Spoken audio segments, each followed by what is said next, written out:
Je pense profondément que se réjouir de ce qu'on a, de ce qu'on vit, de ce qu'on a accompli, c'est très différent du fait de s'en contenter et de manquer d'ambition.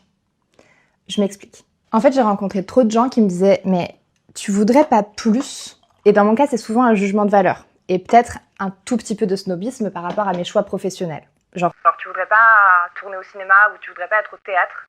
En gros, comme si mes choix étaient pas assez intellectuels et que ça définissait ma valeur. Et bah, spoiler alerte, j'adore ce que je fais aujourd'hui, mais c'est pas incompatible avec le fait de vouloir autre chose. Donc bien sûr que je bosse pour atteindre de nouveaux objectifs et que je me donne les moyens de mes ambitions. Mais ça m'empêche pas de me réjouir tous les jours de ce qu'est ma vie actuelle, de m'estimer chanceuse et d'être reconnaissante de ce que j'ai et de qui je suis aujourd'hui. En fait, j'ai rencontré pas mal de gens qui étaient frustrés par le poids de leurs ambitions.